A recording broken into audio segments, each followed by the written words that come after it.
नाज़रीन मीर महफिल अरबाब इल्म व दानिश और मेरे हम मकतब साथियों अस्सलाम वालेकुम। मेरी आज की तकरीर का उन्वान है यौम दिफाए पाकिस्तान। एक फर्ज निभाना है मुझको, एक कर्ज चुकाना बाकी है।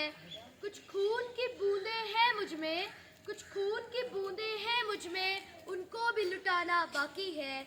सफ़र में जो मैं निकला हूँ, सफ़र में जो मैं निकला हूँ, मेरी माँ की आंखें भीगी हैं। ऐ दोस्त ज़रा ठहरो तो सही, एक आंसू मिटाना बाकी है। जनाब सदर, पाकिस्तानी कौम ने कभी भी जंग में पहल नहीं की, लेकिन ये कौम अपना दिफा करना खूब जानती है। जारियत कभी नहीं की, लेकिन दिफा में कभी कोई कसर नहीं छोड़ी। दुश्मन हमें बार बार आजमा चुका है और बार बार मुंह की खा चुका है। इसीलिए आज 6 सितंबर को यौम दिफा मनाया जा रहा है। वही कौमें दुनिया में अपना वजूद बरकरार रख सकती हैं जो कौमें अपना मजबूत दिफा करना जानती हो। 6 सितंबर 1965 की गैर एलानिया जंग में पाकिस्तानी कौम ने भी साबित कर दिया कि ये जारियत का मुकाबला करके दुश्मन को मुंह तोड़ जवाब दे सकती है। 6 सितंबर 1965 की शब हमारे हमसाया मुल्क भारत ने रात की तारीकी का फायदा उठाते हुए हमारी सरहदों पर हमला कर दिया, मगर हमारी सरहदों के मुहाफिज जाग रहे थे।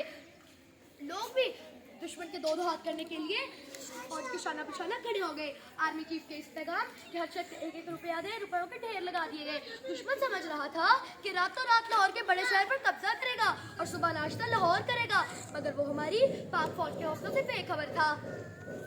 शहीदाने वतन के हौसले थे दीद के काबिल, शहीदाने वतन के हौसले थे दीद के काबिल, वहाँ पे शुक्र करते थे जहाँ पे सब्र मुश्किल था।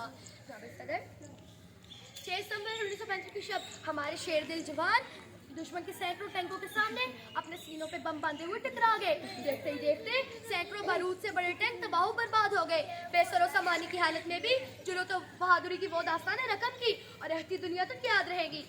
तख्तों तक से एक चुना करते हैं, तख्तों तक से एक चुना करते हैं, अजब अंदाज से इस दुनिया में जिया करते हैं। तो क्या चीज है बंदूक किसे कहते हैं, तो क्या चीज है बंदूक किसे कहते हैं, हम टैंकों की सफेद चीर दिया करते हैं।